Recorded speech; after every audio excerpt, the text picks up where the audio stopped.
far out in the mountains your voice might carry for miles, but in the end it'll vanish into silence. The following account, titled "The Hidden Basement in the Cabin," comes from someone using the alias Nash999. It left me unsettled, yes, but also intrigued.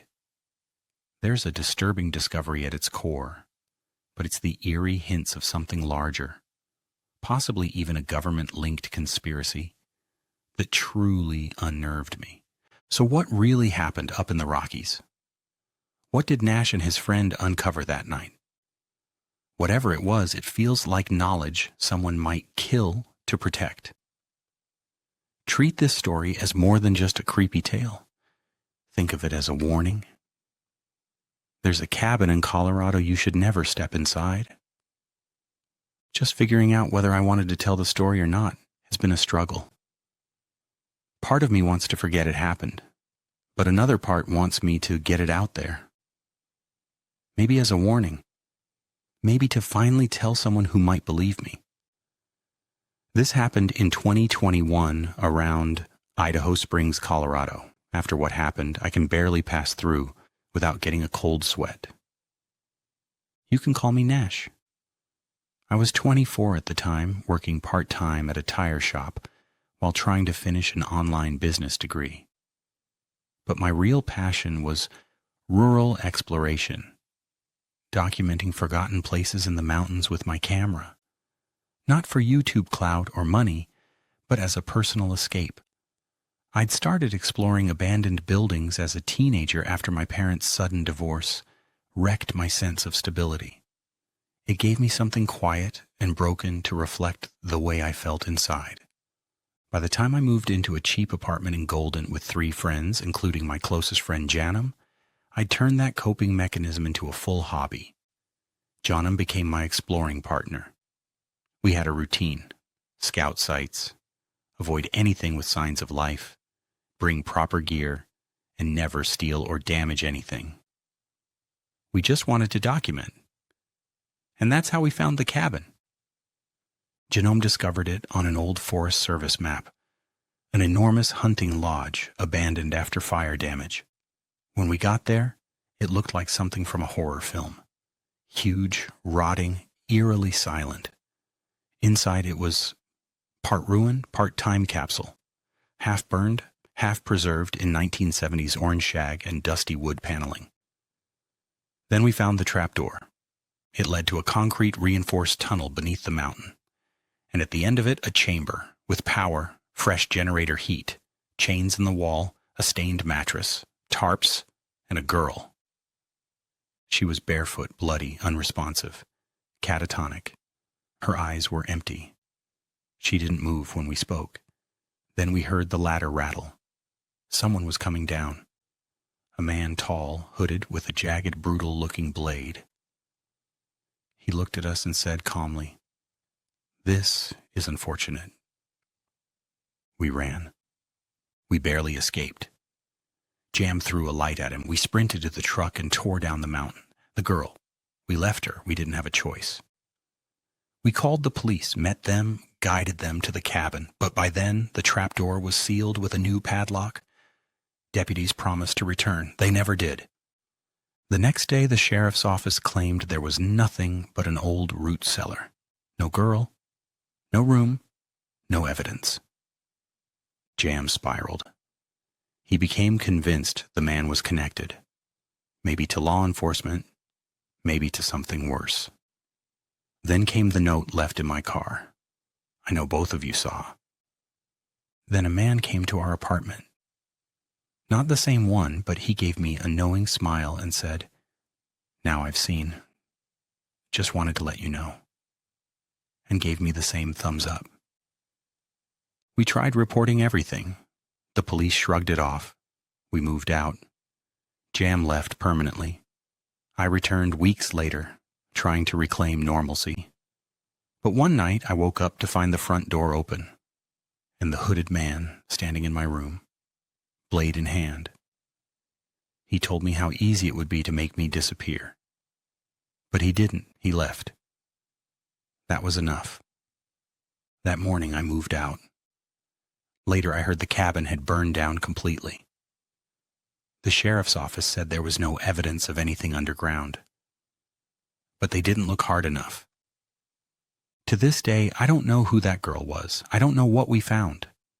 Human trafficking? A secret bunker? Something worse? But I do know this. We were never supposed to see it. Now, I only explore with groups in public locations. No more mountain secrets. If you ever find a building deep in the woods that feels wrong, leave. You might not get a second chance. Nash 999. Story 2. Hidden Basement Story. I hate lofts from Sir Loft a lot. My apartment was being fumigated for bed bugs. The whole building had them thanks to the couple in 3B, who I won't specifically name, who had brought back infested furniture from a yard sale. 2 days, they said, we'd need to be out. Most people went to hotels, but my brother Garrett and his wife Lynn offered to let me crash at their place. Fair warning, Garrett said when he picked me up. You'll be in the loft. It's not exactly the Ritz either. He wasn't kidding. Their house was one of those split-level deals from the 70s, and the loft was this converted attic space above the garage. You got to it through a pull-down ladder in the hallway. It had been Garrett's home office before he started working from the kitchen table like everyone else. The space itself wasn't so bad. It was decent-sized with wood floors, and it even had built-in shelves along one wall, but it was cold as heck up there, even though it was just September. The insulation was garbage, and there was this massive circular window, maybe 4 feet across, that faced the backyard. One of those architectural features that looks cool but makes no practical sense. And the window doesn't lock, Lynn apologized, handing me blankets. Actually, it doesn't even latch either. Just lean something against it if the wind picks up. The window opened outward on hinges, and sure enough, when I pushed it, it swung open easily. Looking out, I could see their backyard. It was a big garden area that Lynn was always posting photos of on Instagram. There was this heavy wooden lattice covered in ivy that ran up the back wall of the house, ending just below the window.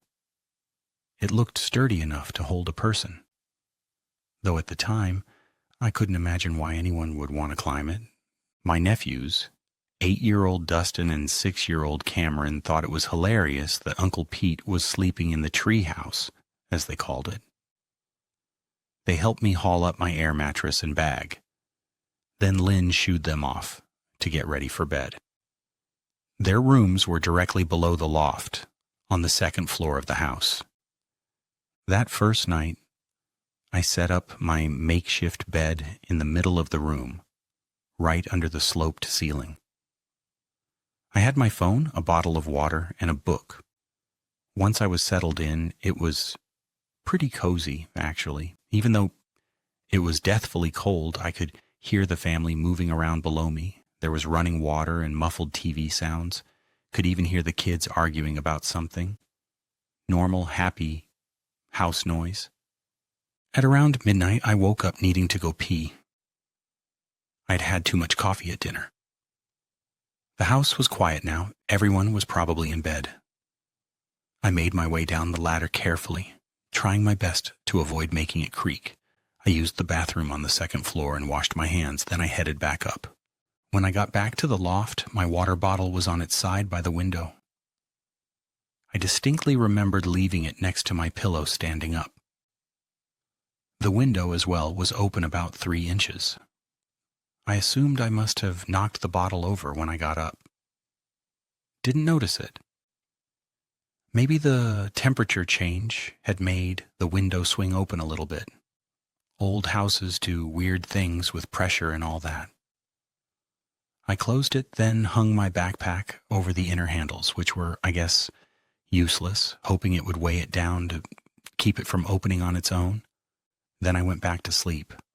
At around 3 a.m., a scratching noise woke me up. Sounded like some sort of animal was moving around in the backyard, rustling through Lynn's garden. Probably possums. Garrett had mentioned they'd been getting into the compost bin. I heard the sound move closer to the house, and I heard what sounded like claws on wood. Whatever it was had found the lattice. The climbing sound continued slowly, not the quick scurrying of a raccoon or possum. This one sounded heavy. The lattice creaked under some weight. I lay there staring at the dark circle of the window, waiting for some sort of masked face to appear and scare the living daylights out of me, but nothing showed up. The climbing sounds stopped right below the window. Then, after maybe 30 seconds, they began to descend again. Whoever it was, whatever it was, changed its mind. I heard it moving through the garden after that, followed by nothing. Truthfully, I didn't sleep much after that. The next morning at breakfast, I mentioned hearing animals in the yard. Lynn and Garrett exchanged a quick look.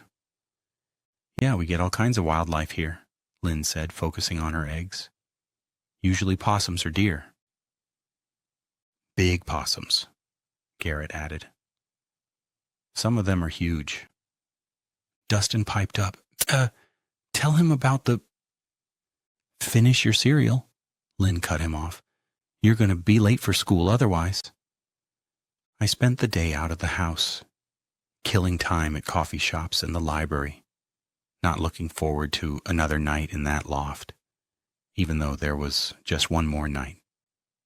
When I got back after dinner, Garrett had put a space heater up there. "Figured you might be kind of cold," he said. "Last night in the loft, then back to your own bed tomorrow, huh?" I nodded my head and thanked him. That night, I was exhausted. I had barely slept the night before, and the space heater made the loft feel really comfortable. I decided to set up my air mattress in the corner, away from that window. If something wanted to climb up and look in, it wouldn't see me right away. I hung my backpack over the handles again, and around 11, book still in my hand, I dozed off. The noise that woke me up wasn't scratching this time. It was breathing. Deep breaths that weren't coming from below or outside. It was coming from in the loft. I opened my eyes without moving my head at all. From my corner, I could see most of the room in the dim light from the street lamp outside. The circular loft window was wide open. Something was crawling across the floor. It moved on all fours, unlike any animal I'd ever known. The limbs were very long, bending too soon or too late, I couldn't tell, and whatever it was covered all over in dark fur. The head was massive, too big for the thin neck and elongated in a way that made my stomach churn. It was sniffing quietly as it moved, head low to the ground, following some trail across the floor that I couldn't see. When it reached my water bottle, still where I'd left it by my pillow from the first night, it picked it up. It picked it up like a man with a hand, or what looked like a hand.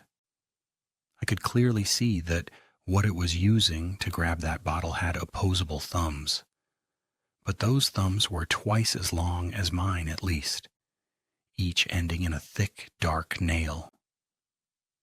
The creature examined the bottle, turning it over, then set it down carefully. Then it continued to move toward the ladder opening. It moved to the edge and peered down into the hallway below. The way its neck extended, stretching to look down, made me want to close my eyes and pretend I was only dreaming. But I couldn't really look away. It was studying the hallway, head tilting back and forth. Then it started to lower itself down backwards, those long fingers gripping the edge of the opening. The kids' rooms were down there. Dustin and Cameron sleeping with this thing about to crawl down into their hallway. I tried to scream, but nothing came out at first. Nothing more than a wheeze of terror. The thing's head then snapped toward me, and I saw its face clearly for the first time. It was like a wolf's face, stretched and flattened, and its eyes reflected light like a dog's, and they were focused directly on me.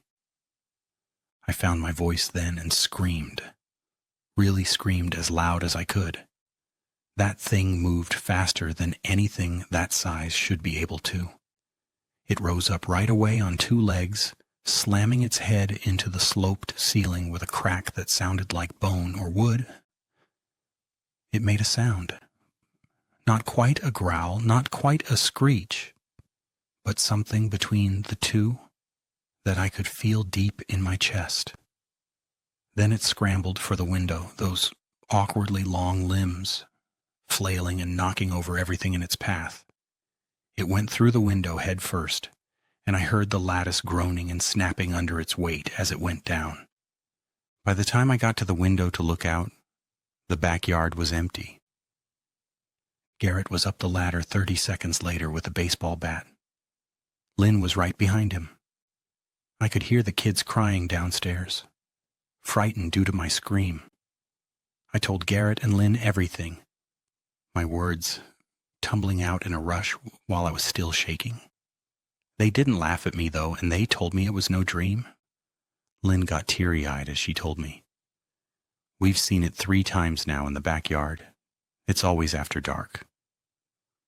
We never thought it would climb the lattice. We didn't think it would come inside, Garrett added, staring at the open window. They'd been telling themselves it was someone's escaped exotic pet. Maybe a sick bear, anything that made sense. They'd even called animal control once. But of course nothing showed up during the day. Garrett looked at me sternly and said, "Don't you let them kids think it was anything else but a possum. You hear me? Uncle Pete saw a big possum and it scared him. And they'll buy that and they'll be sleeping just fine. I'll be taking down that lattice." He looked at Lynn then, probably assuming she'd be disappointed at the idea, but she was nodding rapidly. And she looked at me. "We're going to get bars on that window as soon as possible. Bars on all the windows if we have to." Well, they did more than just bars. They moved the next week. They told everyone it was for the kids, for better schools or something like that. That wasn't entirely untrue. It was for the kids, because before they left, Garrett told me they had found scratch marks on the kids' window screens.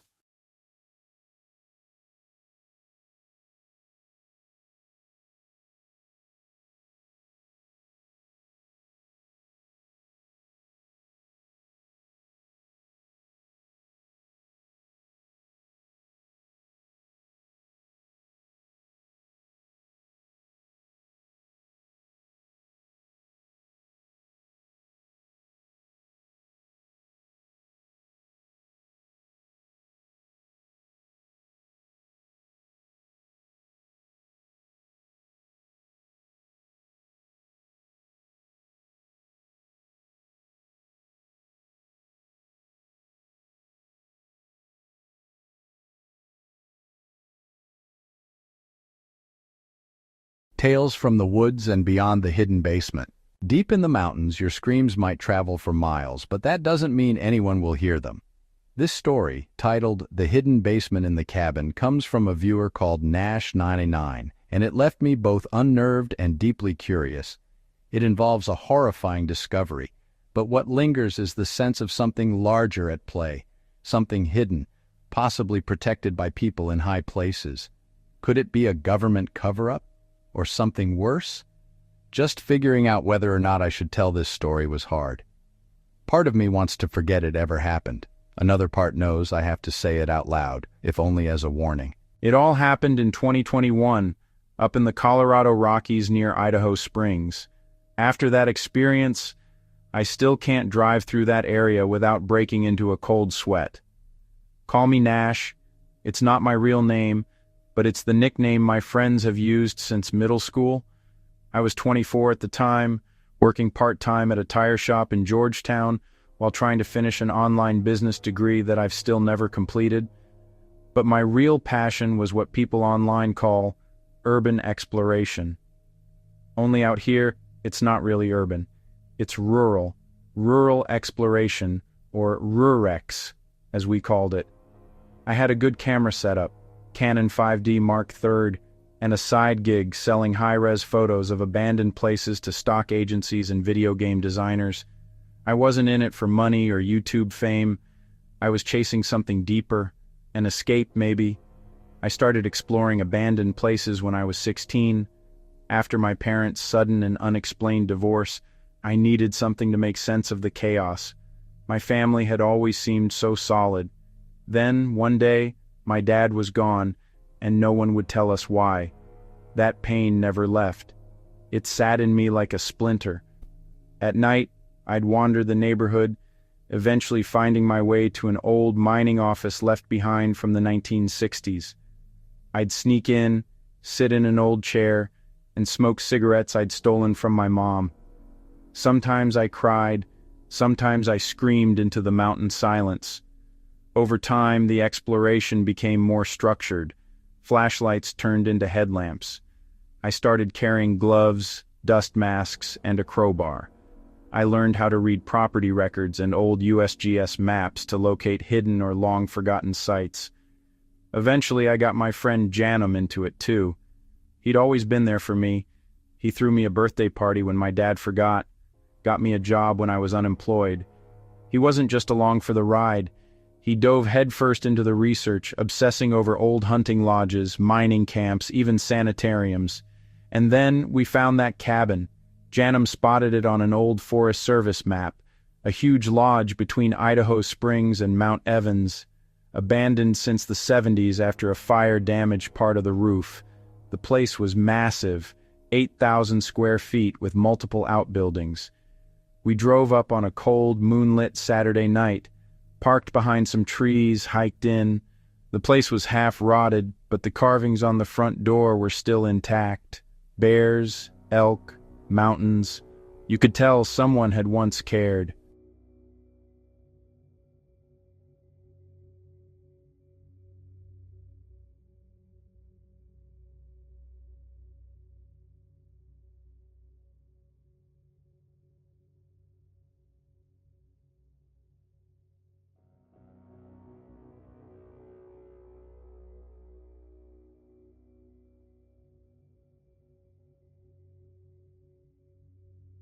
It was in a utility room. The padlock had already been cut. Beneath was a reinforced shaft leading down into what looked like an old cave or bunker. 15 feet down, it opened into a tunnel, reinforced with concrete arches. "This isn't a mine," Janum whispered, his fingers brushing the smooth walls. "Someone built this."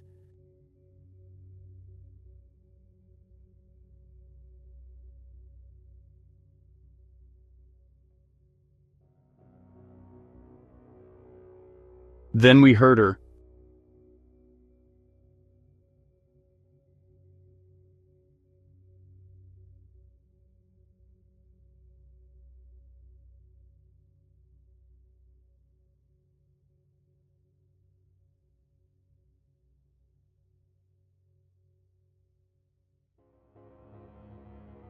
Then we heard someone descending the ladder.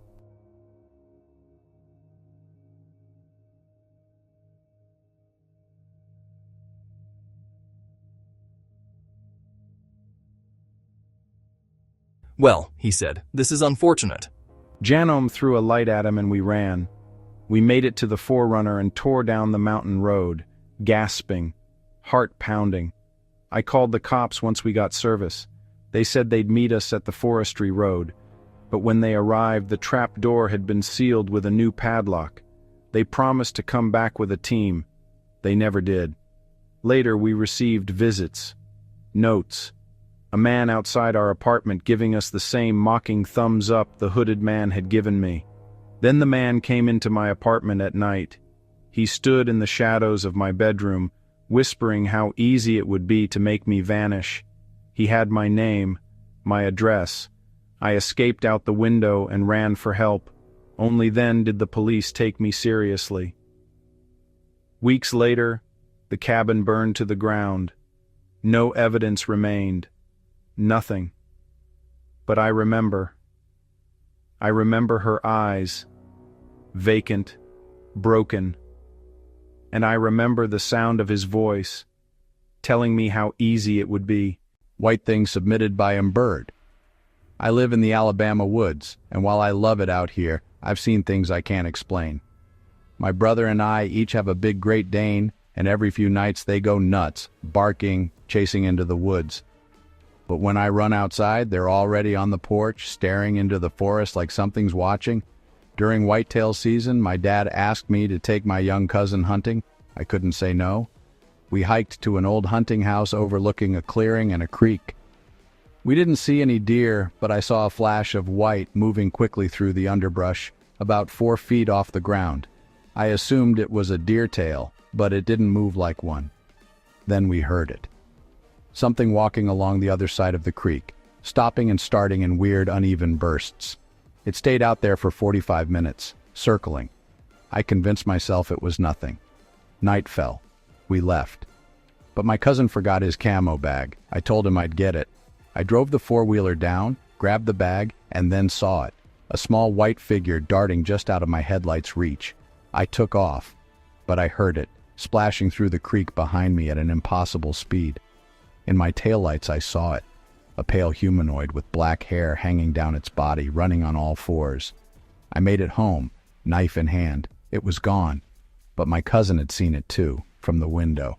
We haven't seen it since, but the dogs still bark at the woods, and if that thing ever threatens my family again, I'll be ready. During my 8th grade summer, I walked through the woods at night to visit my then-girlfriend. One night I heard movement in the trees. Then I heard her voice calling my name, but something was off. It was seductive, unnatural. Then I saw it. A pale humanoid crouched in the brush. When it stood, it was massive, taller than me, and I'm 6 feet tall. I ran. I screamed for her to open the door. She did. I crashed inside and locked it. She was terrified, said it had been right behind me. We never went into those woods again. Last summer, I went night fishing near a friend's property. I brought my 9-month-old German Shepherd Rottweiler mix, Mauser. The area was too quiet, no bugs, no frogs, nothing. Mauser refused to leave the truck. Then the smell hit, sulfur and rot. I heard heavy steps in the brush, not a deer, not human. Then I saw it, a rotting antlered figure that looked like a deer-man hybrid stitched from corpses. I bolted. As I drove away, I heard tapping on the truck window. Mauser snarled. The bed of the truck dipped like something landed in it. When I got to my friend's, I found claw marks in the bed, 10 inches deep. I still hunt and fish, but never after dark, and sometimes I still hear that tapping. Stay safe out there. Whether you explore the forgotten places of the world or just live near the woods, there are things out there.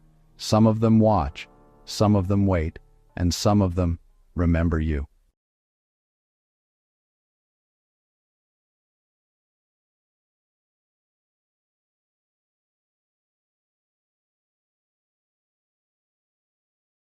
Story 1. The White Thing, submitted by Bird. I live in the wooded hills of Alabama.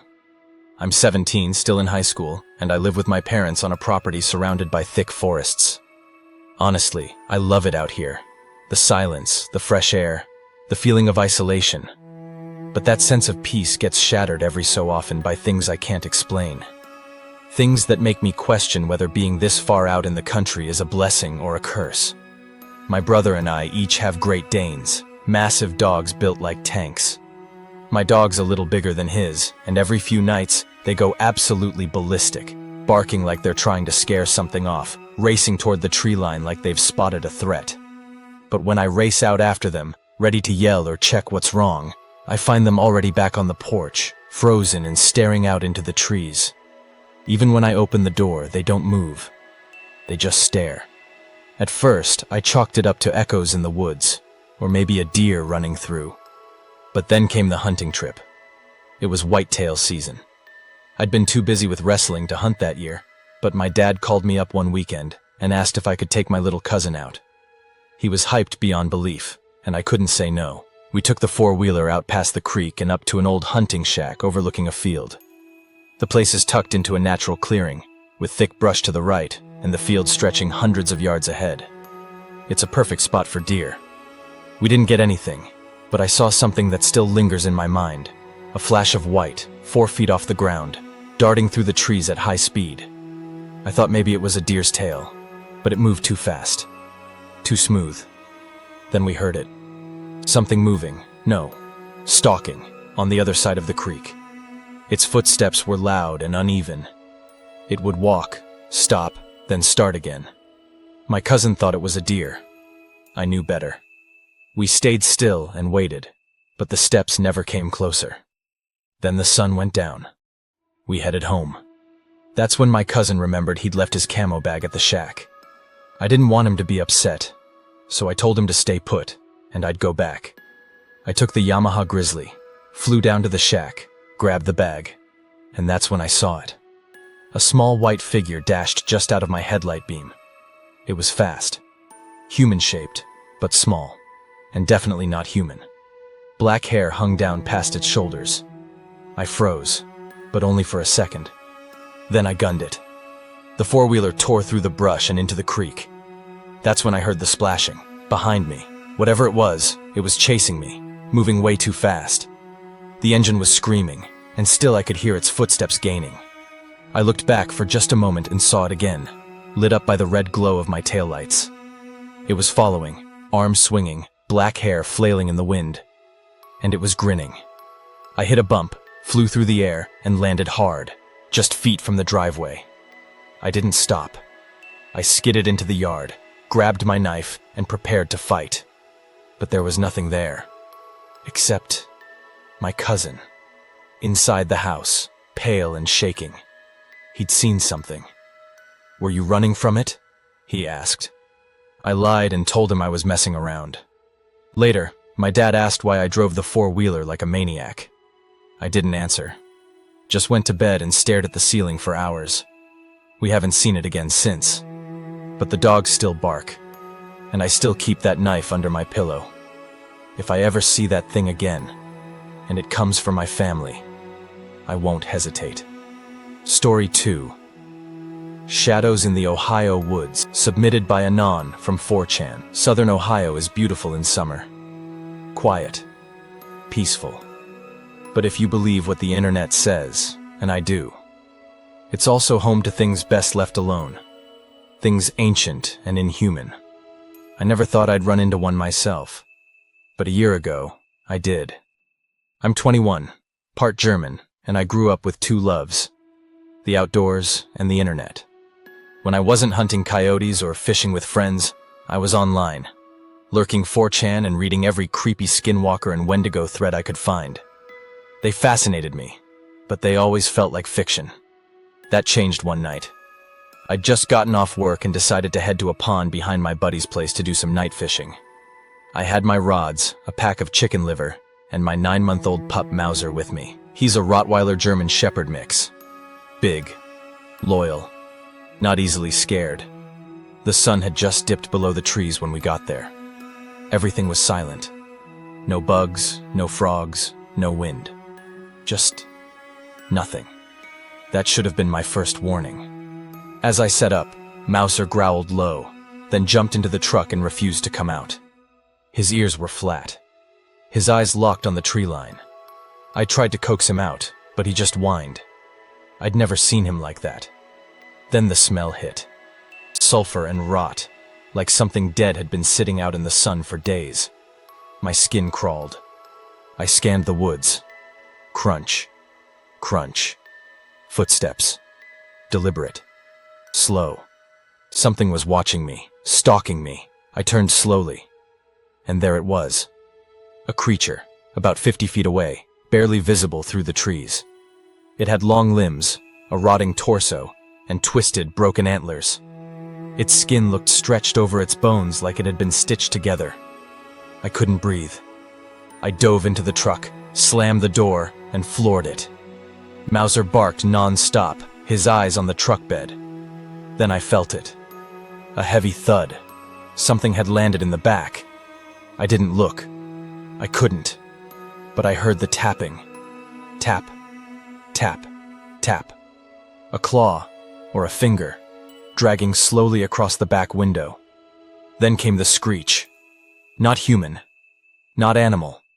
Like a scream played backward, distorted, and wrong.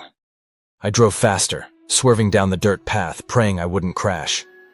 When I made it to my buddy's place, I jumped out and checked the bed. Nothing was there, but deep claw marks scored the metal. I've been back since, for target practice. But I don't fish there anymore. Sometimes I still hear tapping in the wind. And when the nights are too quiet, I wonder if it's watching. Thank you for listening to this special episode of Terrifying Tales, Bigfoot stories that will give you chills. From the depths of Colorado's hidden basements to the southern forests of Alabama and into the haunted hills of Ohio, these stories remind us that the wilderness isn't always empty. Sometimes it watches back. Stay safe out there. Don't go into the woods alone. And if you do, don't answer when something calls your name. Until next time, I'm Darkness Prevails, and this has been another dive into the unknown.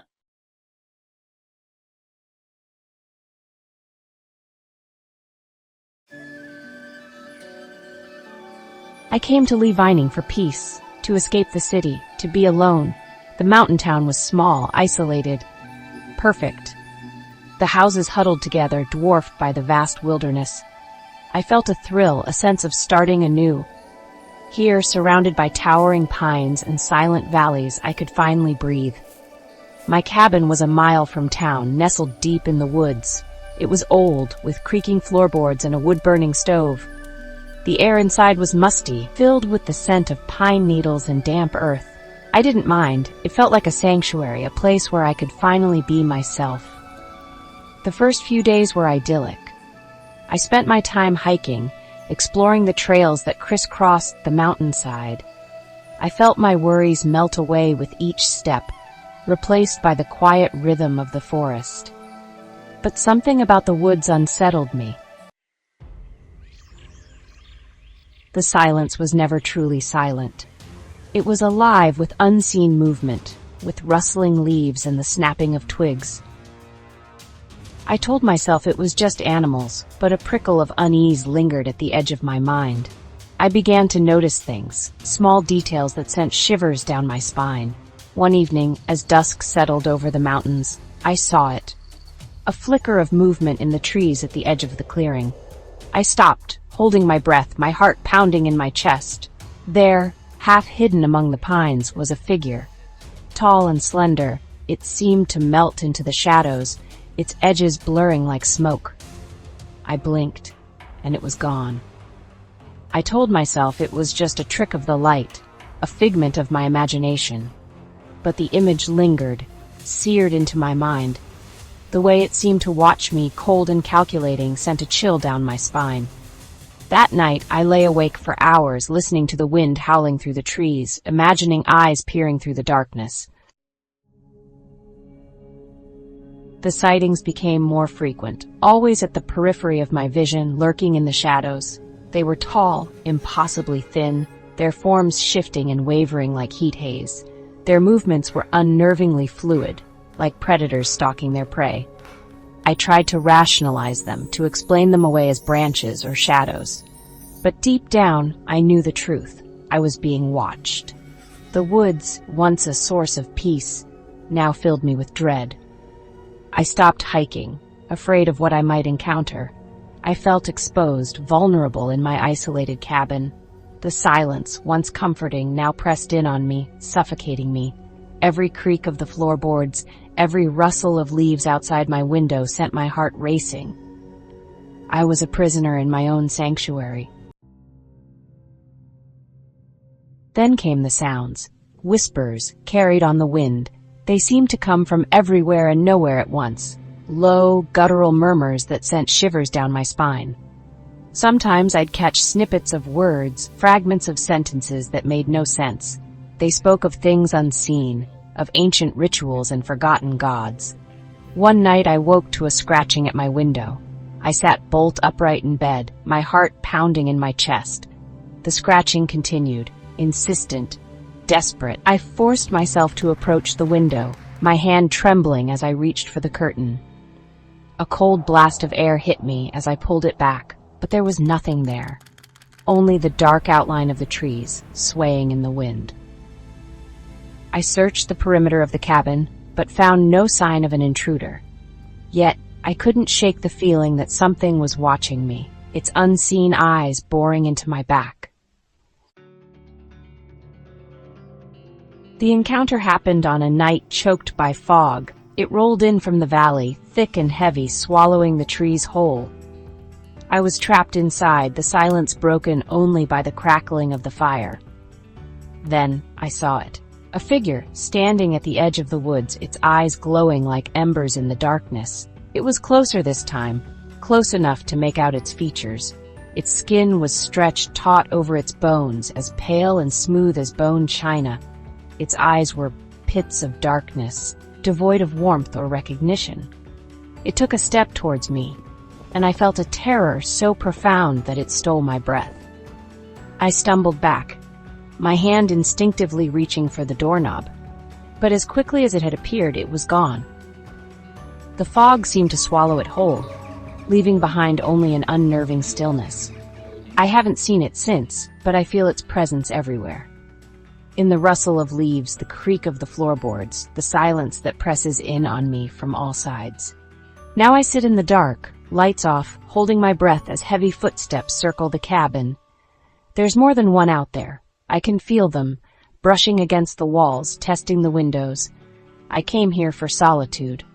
Now I think they're going to give it to me. Forever.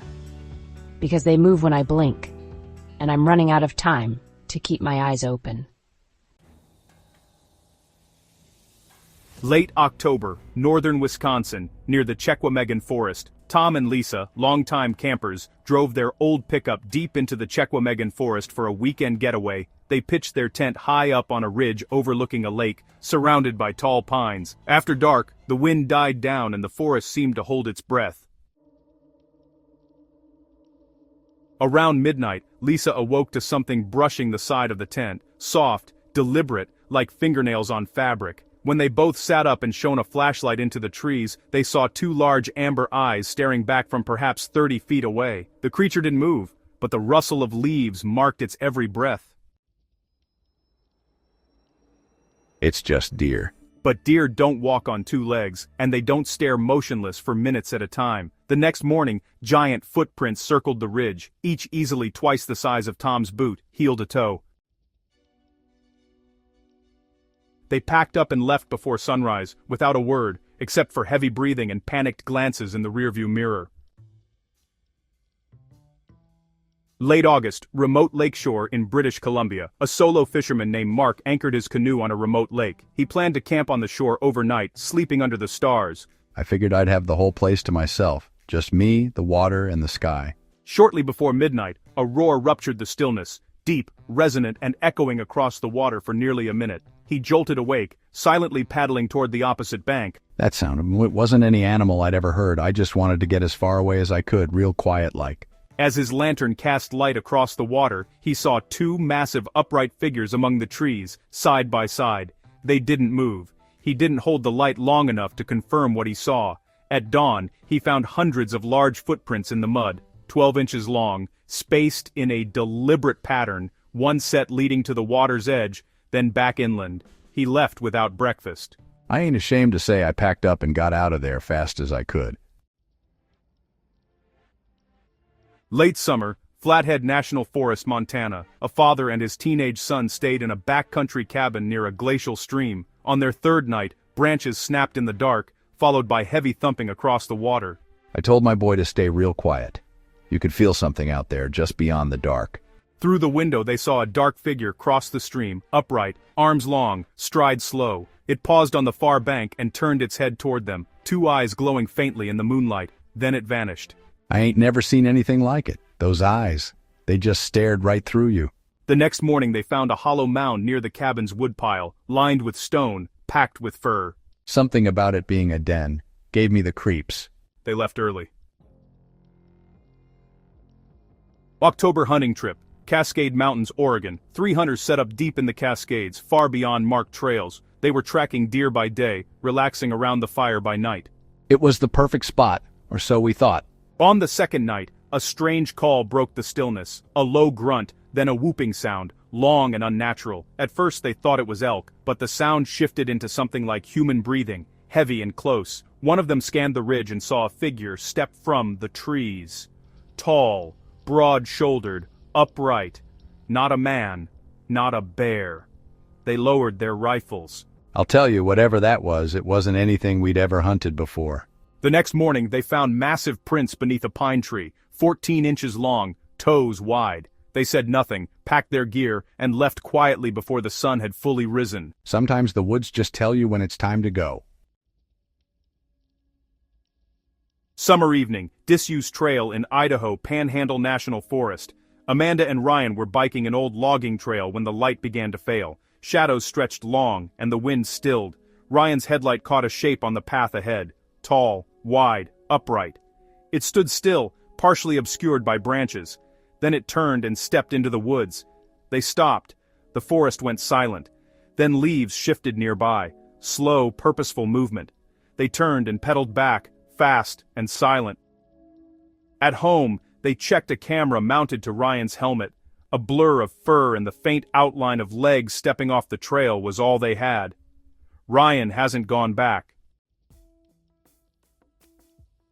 Early morning, edge of the Olympic rainforest. Marlene, a school bus driver, had just dropped off the last student when she reached the turnaround at the forest's edge. She paused, parked for 5 minutes before heading back. Then the trees parted. A massive figure stepped into the road. It was upright, its chest wide, arms long. It stared at her through the windshield, silent. It let out a low moan, deep, unplaceable. Marlene reversed slowly, then turned and drove away. The next week, rangers found tracks by the road. Large, distinct. She's never driven that route alone since. Passed down through generations of Pacific Northwest coast peoples, long before the term Bigfoot, the Salish tribes of the Pacific Northwest spoke of Saskets, a tall, hair-covered guardian of the forest who walked upright and lived among the trees. One legend tells of a young hunter who pursued a deer too far from his village. As dusk fell and he grew lost, Saskets appeared, towering and silent. It took the deer from the hunter, laid water at his feet, and pointed him home. Then it vanished. The hunter returned and told his people, this creature was not a monster but a keeper, a reminder, a watcher. Since then, the forests have never quite felt empty. The fire's low now, and the night is quiet. Remember these tales when the woods go still, and if you like them, subscribe for more. The next story might be yours.